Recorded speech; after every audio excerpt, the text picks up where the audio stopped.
Good afternoon, good morning, good evening, ladies and gentlemen, from wherever you're joining us from.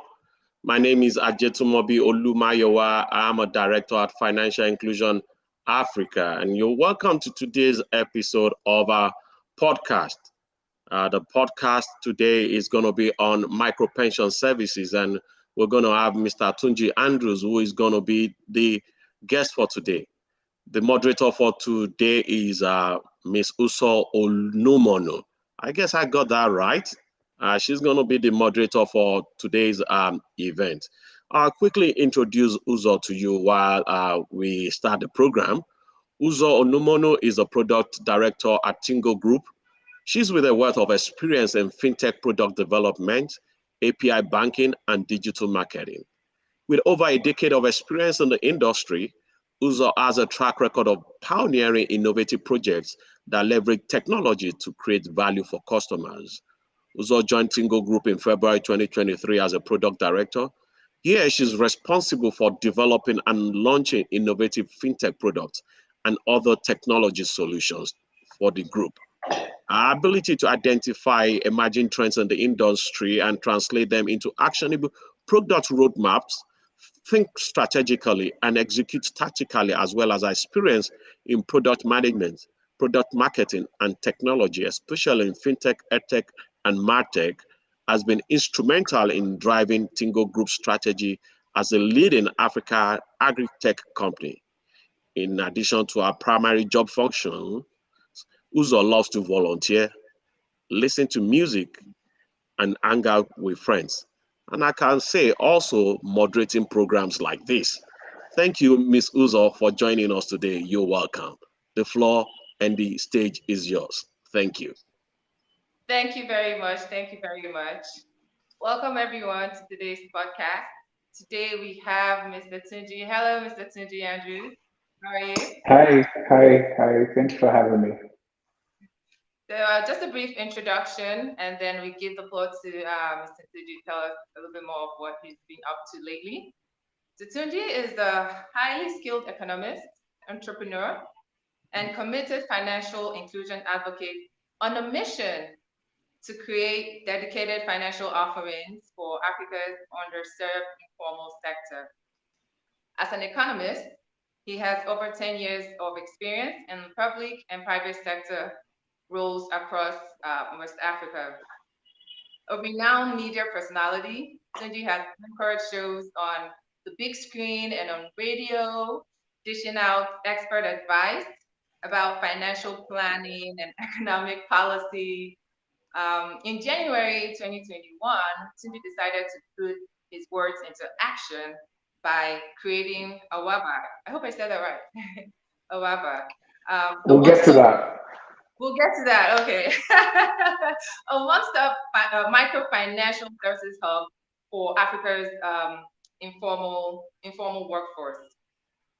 So, Mr. Tunji, welcome to today's podcast. Tell us a little bit about yourself. So thank you very much for having me, by the way. I really appreciate this. So my name is Tunji Andrews. I'm probably one of the only people in the world that doesn't like hearing those speeches that are said before you come on. But yeah, I lead the team at Awaba, an economist, Nigerian. Uh, uh, I have a small passion for inclusive finance. I totally believe in it. I totally believe in its ability to be able to change um, the trajectory of Africa. And it's really what my life's purpose is pretty much tied around. Okay, nice. Um, so what inspired you to start a fintech company? Because since like were you in the media, um, but then thinking, okay, I know you're so passionate about this institution, but what really inspired you to go and just take up that responsibility and role? So I think, and so I say this story a lot. Sometime around 2009, I sat through a lecture on financial inclusion. That was when, right around the time the Central Bank of Nigeria had first, embarked on this financial inclusion conversation. And, it made so much sense to me. I mean, I felt like I discovered fire. I was like so excited. This is the final thing to change the world. And I found myself, trying to educate everyone, pretty much like the way a religious person would want to spread the good news of the gospel. So I wanted to Right. spread the good news of the gospel of financial inclusion. Um, but after about a decade of doing it, I kind of felt I wasn't doing enough. I felt, and this is a decade of going on radio, TV, Right. web. I mean, it was a decade of active work. I felt like I'd not scratched the surface. And I Hmm. was really concerned about the vulnerability of the average Nigerian, especially Right. because right before that time, COVID had just hit. So I was thinking about how we could create sustainable households for Nigerians. And I was thinking, the first thought that came to my mind was loans. And I thought, yeah, loans are great, but we're talking sustainability here. How do they become resilient to things like this? And the micro pensions system had been around for over a year at the time.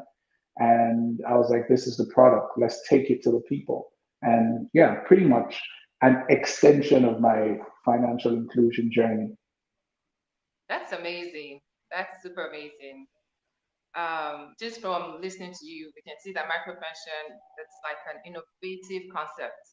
So, can you tell us about, oh, you said Awava, or you feel free to correct me. All right, so it is our bar. So Awaba. Okay. like our cash, our money, our Oh, I dough. get it now. I Oh, know that right. always happens. Oh my gosh. Okay. Okay, I get it now. Oh, our Yes, bar. Aha. yes, Okay. So our money, our dough, our bar. Got it. yes, yes, yes. Okay. Can you explain the our bar platform, how All it right, works, so and how it's addressing the savings and retirement saving needs of underserved population? one of the things we thought about really is we wanted to create a model financial institution for gig workers. And when I say model financial institution, we didn't want to cap it around the traditional means of, you know, you know, financially including the everyday gig worker. So while microfinance bank and loan providers are coming at it from one angle, we felt the angle that was not properly covered was from the other angle that was providing cover, sustainability. So Yeah. what we have done effectively is that we've created a platform where with just 2,000 naira a month, gig workers and their employers who want to give them employee benefits can be able to give them micro pension savings, health insurance, life insurance, and accident cover for 2,000 naira a month. Amazing. Um, we feel that it is the first step towards actually creating that very elusive safety net that most Africans do not have. And by doing this, you are able to plan for the future in one single payment, plan for the future with pensions, take care of yourself today with health insurance, cover your family just in case something happens to you, there's life insurance, and then accident cover just when you're out there trying to, hustle for your 2K. And the Right. platform is one where we are able to, you can sign up for yourself, but if you're an employer, also you can sign up for your gig workers through the platform and get them covered. So it's that all-encompassing platform that allows gig workers themselves, but more importantly, their employers sign up for them. That's amazing. That's really amazing. Just hearing about this, I'm like, wow. And so I'm sure once they hear that our bar, they're still, they're motivated and they're like, oh yes, let's get. Yes, So the yes. tech industry is evolving. how does our bar stay ahead of the curve and continue to innovate in this dynamic area? I'd say this. We have always been the company that innovates from the perspective of the customer. Customer, yeah. So if a customer speaks to me and tells me this is pain point, I then go and look for the technology solution to that pain point. Right. I am unlikely to follow the trends, Hmm. generally because my customer doesn't follow the trends. My Right. my They customer want what they doesn't want. use certain. My customer, for instance, recently we just deployed our services on POS terminals. Why? Because my customer uses POS terminals. It's not very high tech. It's not very AI. It's not very crypto, but that's what Right. my customer uses. Them at the point of So their exactly, my innovation is really tied around what my customer wants, nothing else. and that's excellent because make your customer happy and they have their bar. See, I'm just gonna keep throwing that in. I just love it.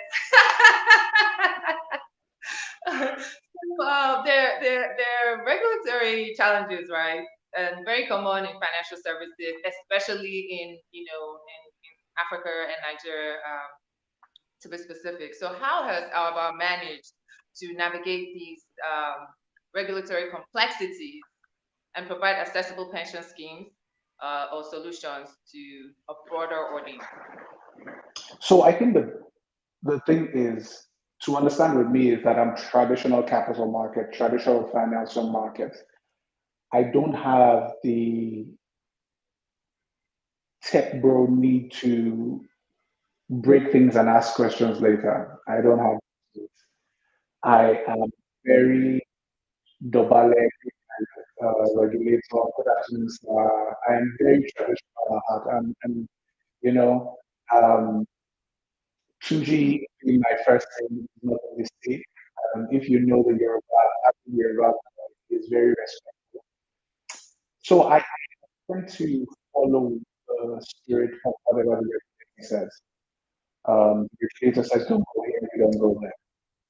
Yeah. The regulator says wait, I wait. Mm, I just basically follow the regulator. And if the banks and the big financial institutions have been able to live with the regulators and do business and succeed, I think we can also do the same thing. The regulator is there for a purpose to be able to make sure there's safety within it. So we just basically follow the data. So I've never looked at the regulator as a problem.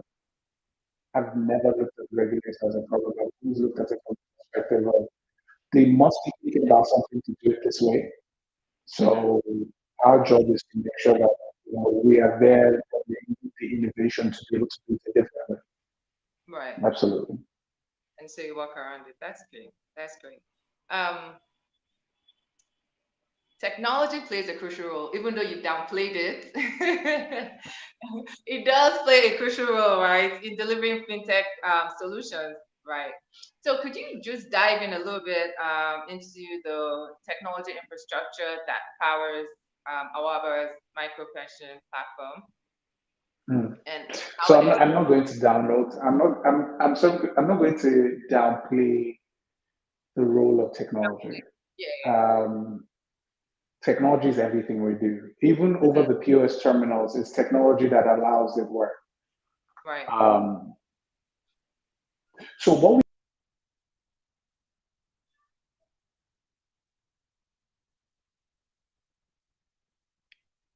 Okay, I think we've lost connection. Let's see.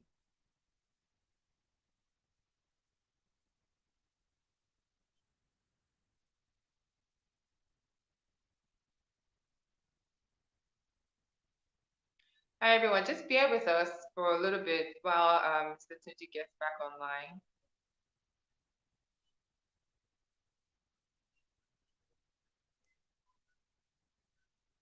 Just give us a couple of minutes.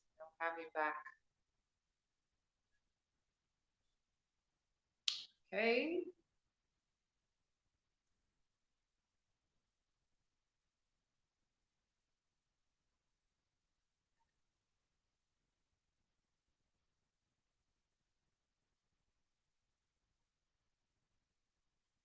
Just hang in there.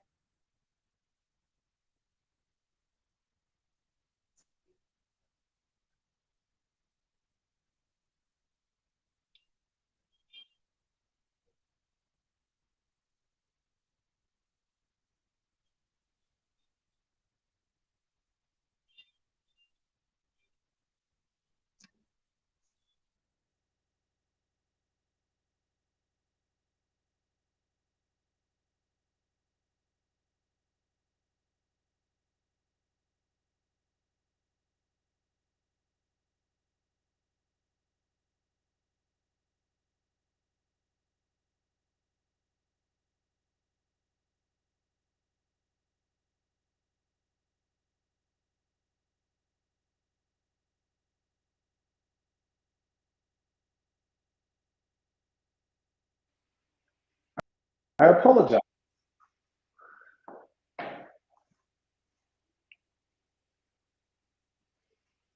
Hello?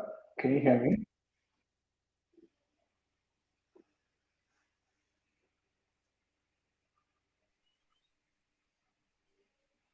Can you hear me?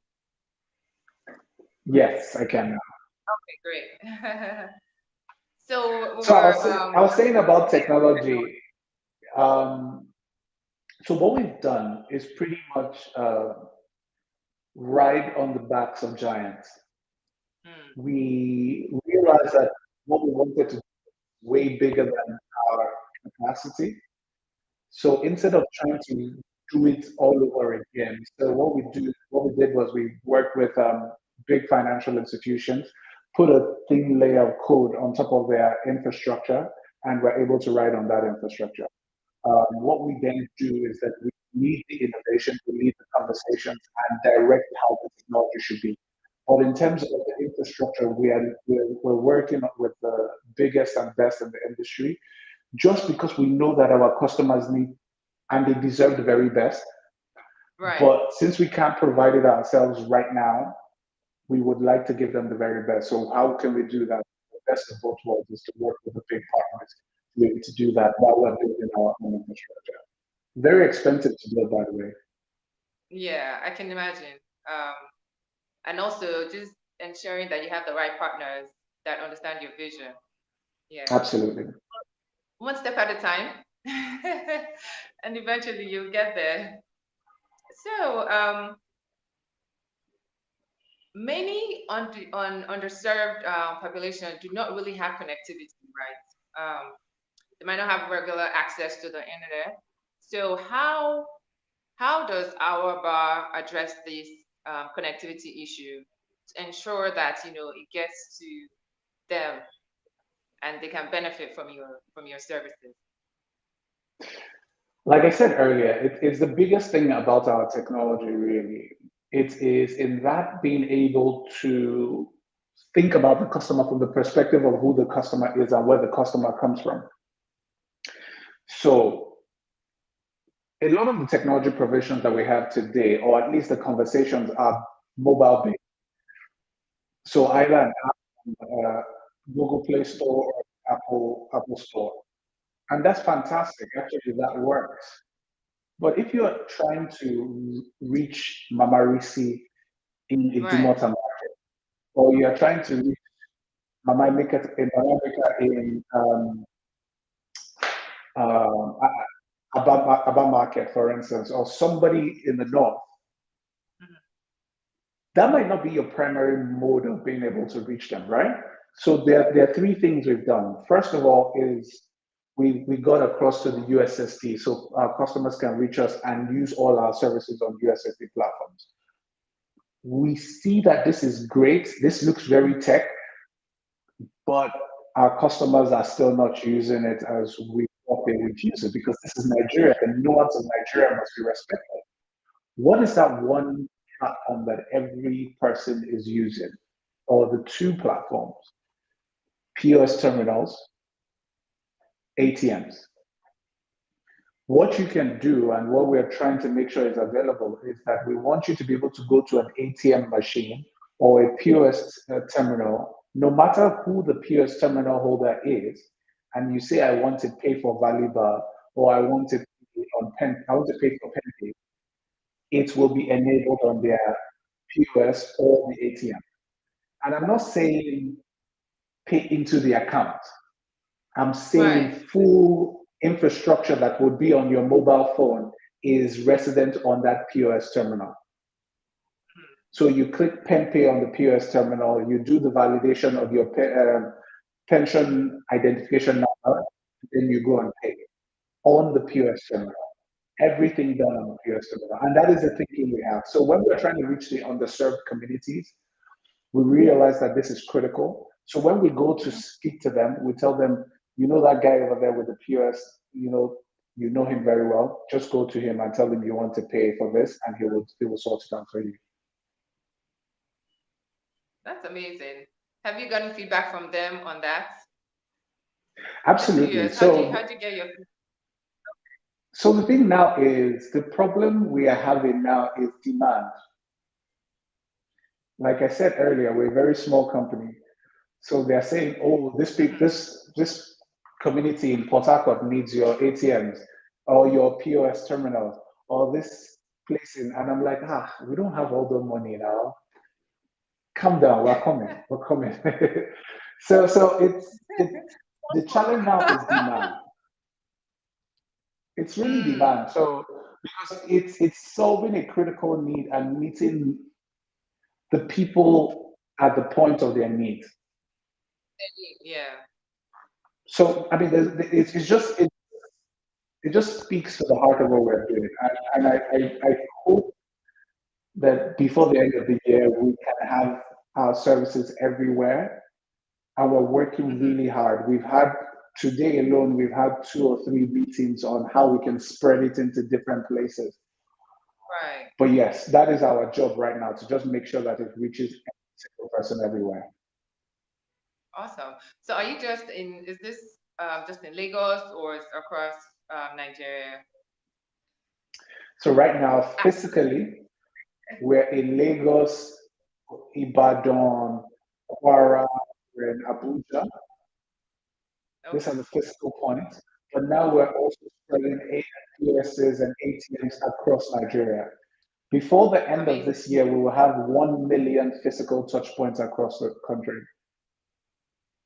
That's amazing. Just irrespective of the POS operator that you're using, PenPay will be enabled on it. That's amazing. We need a round of applause for that. It's always every company's dream to have demand, more than supply. Then for sure that yes, you are solving a critical problem. So congratulations to that impact. And I was going to wait to the end, but I'm just too curious to find out, how do you feel knowing that, oh my gosh, right? Just this thought has just exploded, and I feel humbled by it. I'm one person that believes that all these people that kind of feel like they aspire to Maguire, they feel, oh, I just sat down and I had this real vision, and I said to myself, I'm going to go and change this. I'm not one of those people. I actually believe that this thing that we're doing will have been done regardless of us. We just happen to be lucky to the ones that have used us the confidence to do it. And seeing that it's actually meeting real life test cases really is humbling. It just makes you feel really proud that you're doing something good. So, and you never take it for granted, because you realize that the minute you start getting big-headed, the universe just moves to replace you, because the universe needs this job done. So yeah, it's really a humbling thing. That's great. financial inclusion, right, is a significant goal for many fintech companies coming up now. Um, how does you know what I'm about to say that word? I'm like, oh, I have to get it right. How does our bar contribute to enhancing financial inclusion, particularly in the context of retirement planning? Are there any education systems set up? How, because these are underserved, right? Are they Yeah. what's the word? Do they even know what this is about and Mm. how you're trying to make their lives better? So we know that it is a long journey. We've only just started. We've not even scratched the surface yet. But last year, we were awarded the most inclusive financial product by the Central Bank of Nigeria. That was another Okay. humbling moment for us because when you're being nominated with like some big name and you only showed up because you felt you were going to go back and say, "Oh, we were nominated with all these big guys and we won." It just kind of says you're doing something, but it's a bit unreal. Now, in context Mm. where we're going to and how we're thinking about it is that we want the story of the average Nigerian to change as relation is in relation to their finances. We want to be able to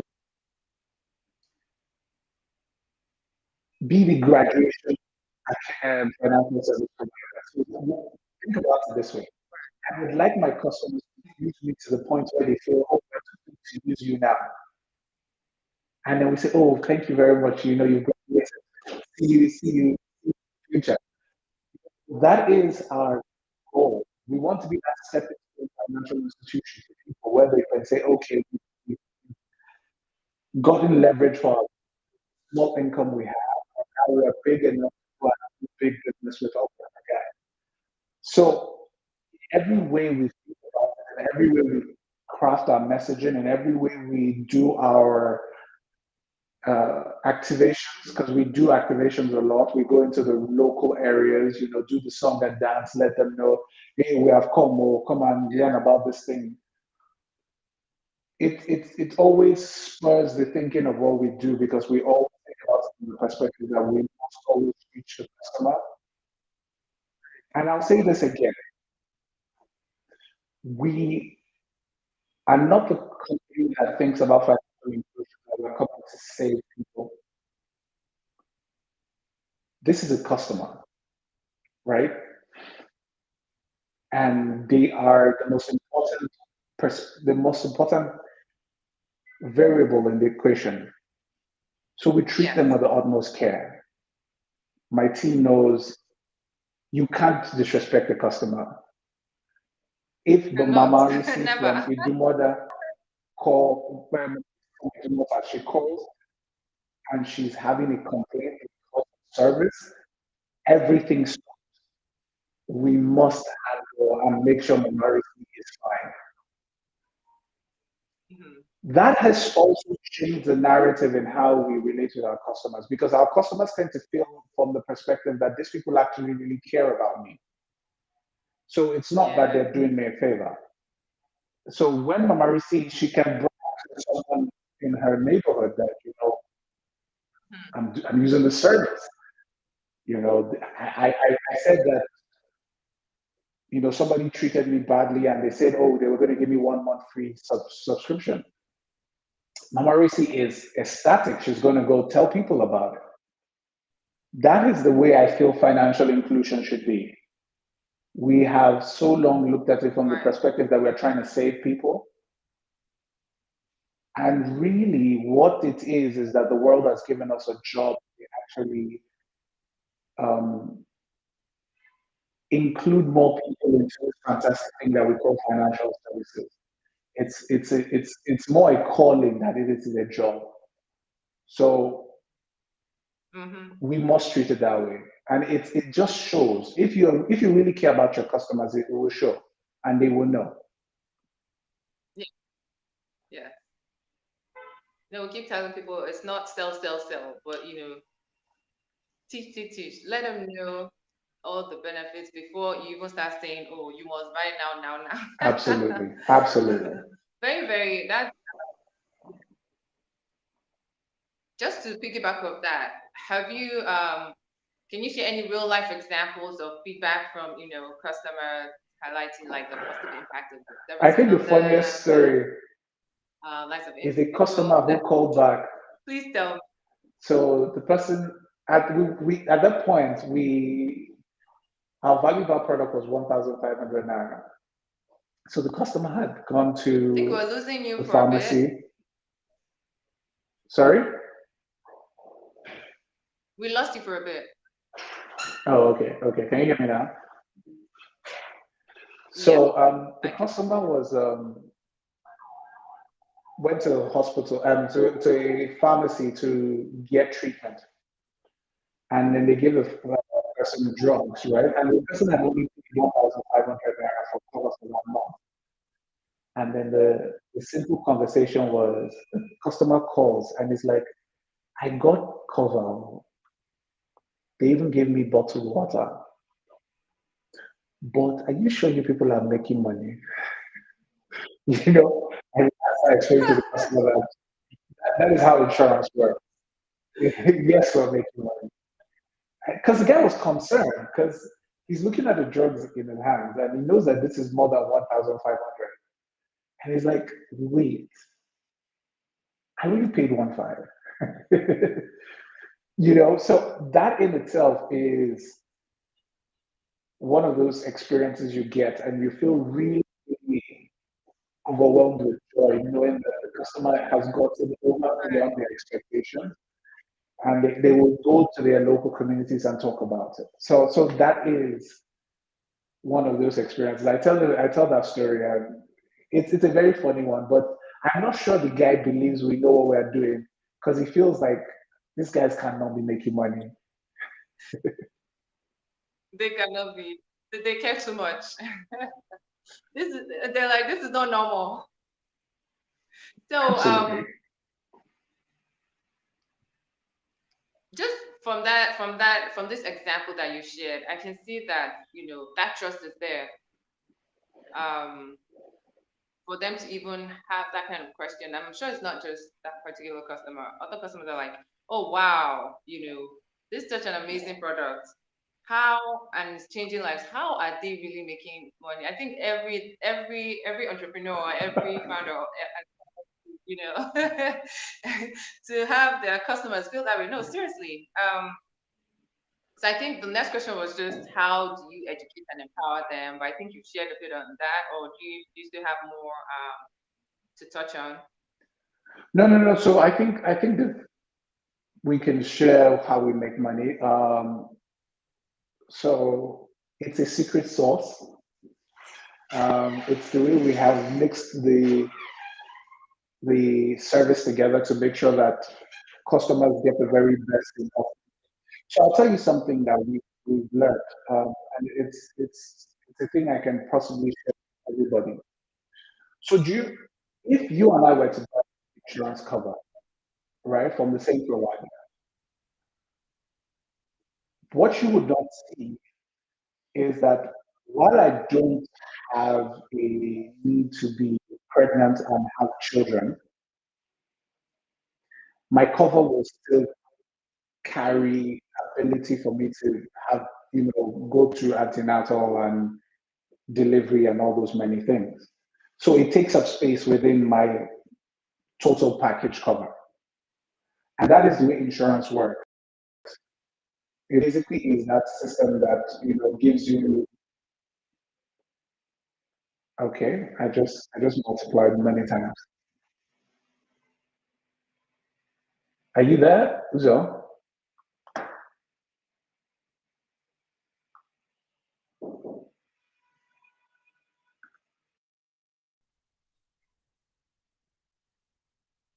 Uh-oh.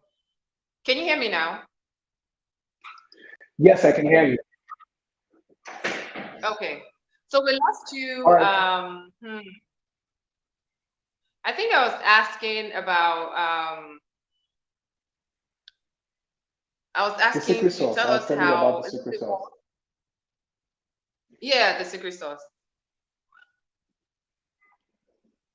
But we didn't So catch yeah, that. I I think we was just lost talking you. to the point where what we did was we just removed everything that we felt wasn't necessary to the customer, and we gave the customer exactly what they wanted. And in that way, we're able to get the very best prices. Our algorithms also help us to be able to pick the very best providers within the customer's environment so that we can be able to, um, save a little bit of cost here and there in terms of pricing. But ultimately, it is pretty much how we have set up our system to be able to make sure that the customer gets the very best, but we also get the very best in Hmm. pricing. Right. So how has collaborative partnership helped in driving that? Collaborative partnership is everything we do. I tell my team that instead of looking at what we do or who we are from the perspective of a Bank of America, pretty much look at us as a MasterCard or a Visa. So while a Bank of America would be competing with other banks, Visa and MasterCard is thinking collaboration with everybody. And that is what we are. So we are Yeah. collaborating with every financial service provider that is possible. Our doors are always open. Today, we had another collaborative conversation. We're going to be having many more. The reason why we've been able to spread as much as we have is because of collaborations. The reasons why we even exist in the market is because of collaborations. It is the watchword in our minds. As a matter of fact, we do not even mind to have our partners white label our products. So while we have Valuable at Pay, if you want to white label it and call it Uzo Pay or Uzo Bar, we don't care. If you get, we don't care. Like if for some reason you want Oh, to make also it, dope. you know, exactly. If you want to also make it Value by Uzo, we are also open to it. We're just that company that we're 110% into collaboration. And we think down the line, we might not even be so customer facing as we are right now. We will just be dealing with our partners who will sell our products to their customers. That's amazing. Do you have any affiliate package at the moment, or something that it's in the works? No, no, no, we You already do. do. Nice. So right now we have agents across the country, and we're looking to have more. As a matter of fact, Mm, the fantastic thing about our agents really is that the goal is to be able to equip them with POS terminals for free. right. Um, Really? the, the That's why terms your and customer keeps conditions asking you, are, how do you make money? yes, the terms and conditions are there, but we need to build an infrastructure. We need to build a tech and a human infrastructure. And we realize that the ability Right. to be able to get there is not one where we have to charge our way to get to there.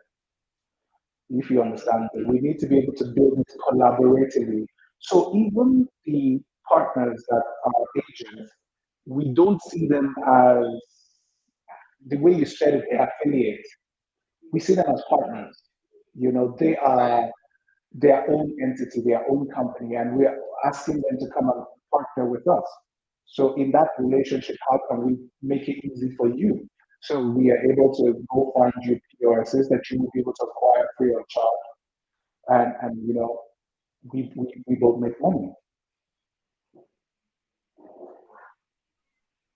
I've lost you there. Can you hear Oh, me? yeah, I can hear you. Okay. Okay, great. So, what does the future hold for our Bar Micro pension services? Are there any upcoming features, expansions, developments that our listeners, should be excited about? So the starting point for us, and I say this to a lot of people, we might have started out from the perspective of pension, but our goal is to be the model financial institution for gig workers by the end of the decade. And I'm not just saying model financial institution from the African perspective, I'm saying model financial institution from a global perspective. Our thinking is that financial service provision for gig workers is can be better. We feel it can be Right. better. And our goal is to evolve that. So right now we're practicing sustainability. We want to be able to help them build proper credit scoring. We want to help them, get low interest loans because right now a lot of the loans that you find in the market are high interest. The reason is because you do not have proper KYC, proper identity. If we start from helping you create sustainability, you already have a credit score, you have data, we are able to use that to credit score you to give you low interest loans. We're also thinking about mass housing, those kind of things, to be able to have them have, very small ticket, housing for mass housing perspectives. Okay. The considerations are wide, but think about it from the big multi-facing banking giants that you think about around the world. Think about one that is targeted and focused on gig workers, the mass market. That is the eventual goal for our bar. And we're pretty much on the way to it. I think we're close to hitting our first significant milestone, but yeah, we've started. That is superb. That's amazing. I like the mass housing aspect of that. So you're actually going deep and actually meeting every single needs of these other served markets. That's great. I guess this region, you take it one step at a time. You're going to talk about that. So fintech is a global phenomenon. Are there plans for our bar to expand outside of its current geographical focus? So outside of Africa. The problem you've asked is not the problem we're solving is not a Nigerian problem. It's not even an African problem. It exists across the world. Gig worker benefits, gig workers being underserved by the financial services industry as a whole. So first of all, we look to be able to spread across Africa because it's our primary constituency, it's our primary, focus. But then there is a need to be able to spread to other parts of the world where there is a gaping need for what we're doing. And we have seen those places, we've identified them. Places in Europe, places in Asia. We have seen those spots that require a product like ours. But like I said, one step at a time. Yeah. We would not expand for the need to expand or for just to be able to say we've expanded. But when we reach any new market, it will be clear that we have come to not only play, but also change the lives of the customers in those jurisdictions.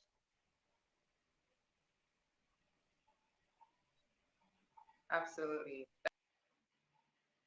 That's actually exciting. Who knows? Maybe by 4 we might Who knows? see our bar in Asia. Can you hear me? Okay. Did you hear me? I don't know. I think lost connection for a bit. Hi Tunji, can you hear me? Oh, I think we've lost you for, let's see. So just give us a moment. I think we've lost.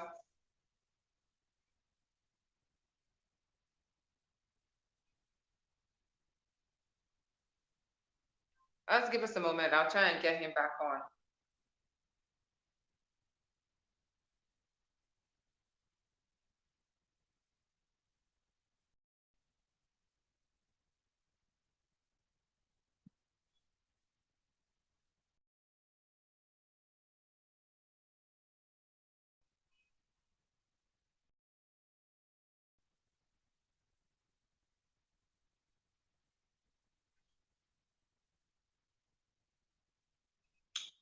Okay, sure, he's trying to get back in.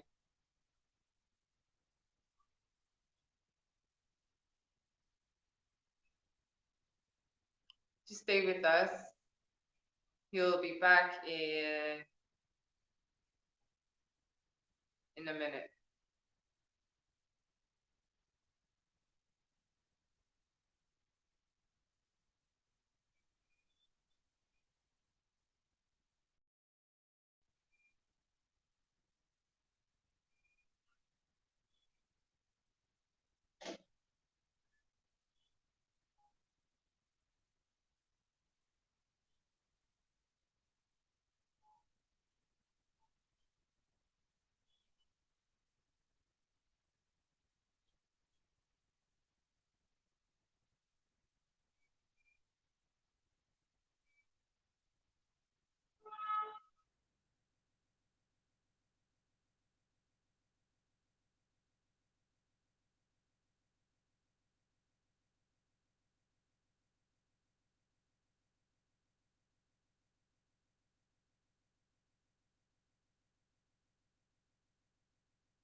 So sorry.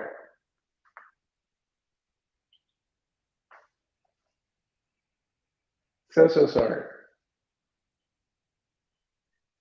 Okay, can you hear me I can now? hear you. Okay, great. Yes, So sorry okay. about that. Welcome back. I'll just try and wrap it up. Um, I think you were speaking about expansion. Yes, yes. Yes, And I yes. So, said, like I who said, knows, who knows? 2024, We could be dead in another year. Yes. and we'll be right here cheering you on. As the CEO, what leadership insights have you gained from building and growing a fintech startup that focuses on social impact? Can you share with our listeners today? Um, I think the biggest lesson I have learned, and it's very nuanced to my journey, is that I don't know how to say this without overtly sounding mystical, but it was never about you to begin with. Mm-hmm. Once you realize that everything becomes easy, you don't take the failures to heart, and Right. you don't let the successes get to your head. When there are decisions to be made, you make them from the perspective of you are a custodian of this vision that you've been Assignment. given. Once you realize, and this is the most difficult thing for any founder, any startup founder, because you so much internalize everything about the business into you. So you see every failure as your personal failure. You see every no as them telling you no and not the business no. And if you realize that it is much more than you, and there is a factor that has created this vision for you, then you realize that the provision for the business is outside of you. It was never within you to begin with. Right. The insights to be able to get to the next level is outside of you. The connections to get to the next level has always been outside of you. So it helps you to Right. be able to live and look at every single step from a dispassionate perspective, because you realize that while you might be the custodian, you are not entirely the author and the finisher of this particular conversation. So if I were to start again, I would do this. It will help me to, because one of the things that I think was the biggest thing that hit me at the beginning was when I felt people who I thought were friends, turned us down from an investment perspective. I didn't look at it. I didn't look at it from the perspective of they said no to the business. I looked at it as they said no to me, and I took it to heart at first. And I started to grow out of that to realize that it was a business decision.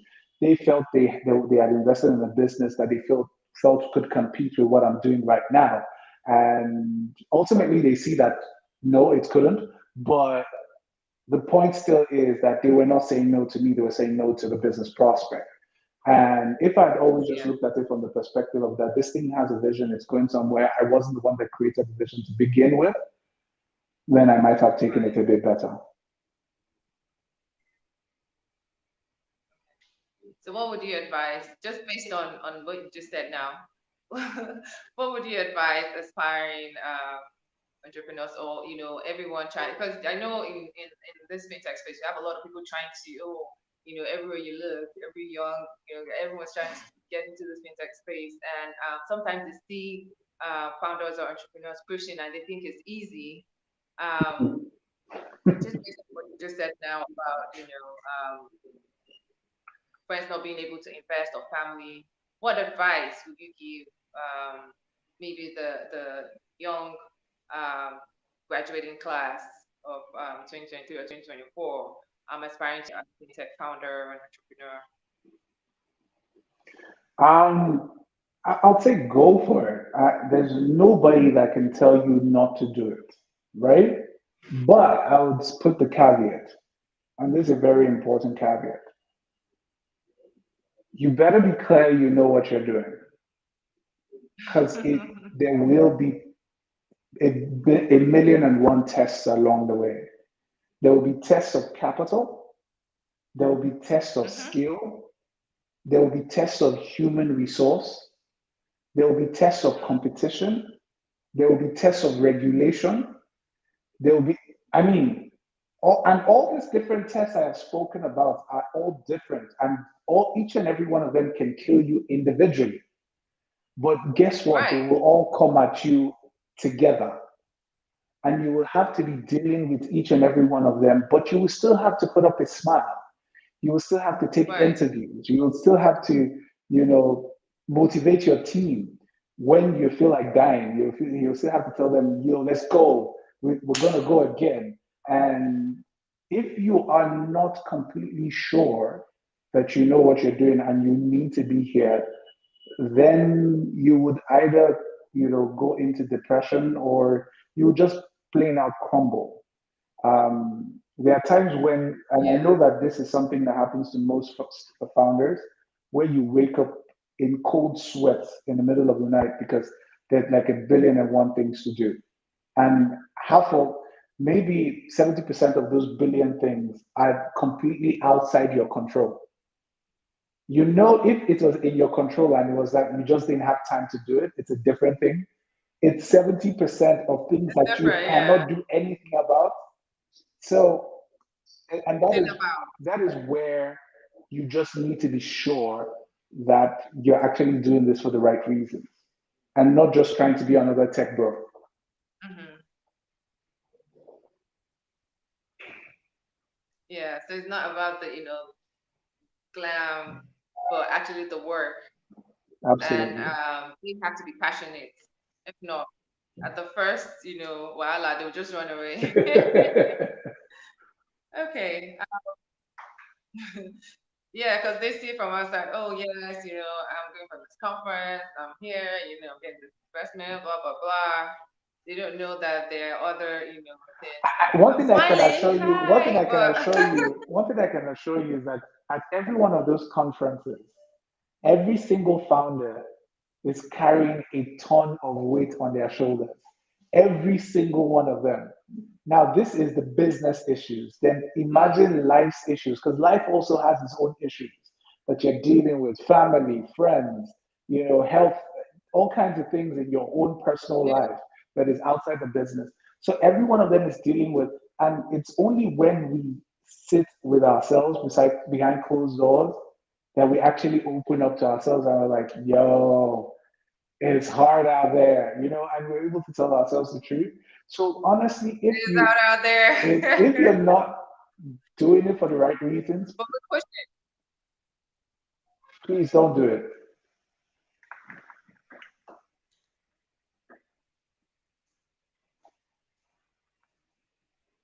Okay, I think we lost you for a minute, Oh, okay, but can you okay. hear me? Yeah, I can hear you. I can hear you. Okay, okay, great. It's hard out there, but we're pushing. We just have to keep pushing.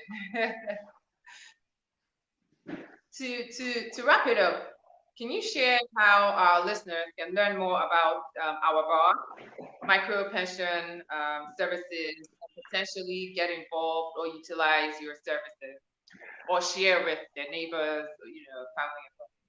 So you can go to www.awabang.com, awabahng.com, or you could go to the Google or the Apple Play Store and download Awaba. The app is available there. All the information you will need about using our services are available on those platforms. Thank you very much. Do you have anything else to tell our listeners before we call it a day? I want to say, and I think there might be a few founders that are listening that or aspiring founders that might be on in on this. And I just want to say from the perspective of um, trying to pursue an entrepreneurial activity, it's hard regardless, but it's easy. No, it's not easier. It's slightly better when you're clear about the vision. When you're clear about the vision, it's slightly better, not easier in any way. It's slightly better because at least you know why you're going through the pain. There will be a lot of pain. There will be a lot of heartaches. And this is the problem with it. There are going to be very high highs, right, and very Right. And lows. low lows. There will be those highs that you feel like you're floating in the clouds, and there will be those lows where you'll be borderline depression. So a proper Mm. clear vision helps you get through those periods and helps you know clearly in your mind why you're actually going through this.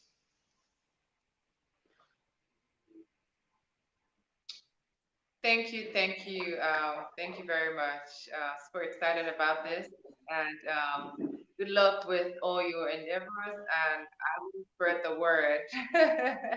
And our listeners out there, please go to the Apple Store and download the app, and also spread the word. Okay. And when you see him outside, just give him a thumbs up. All right. Thanks, everyone. Thank you, Thank you very Tunji. much for having me. Okay.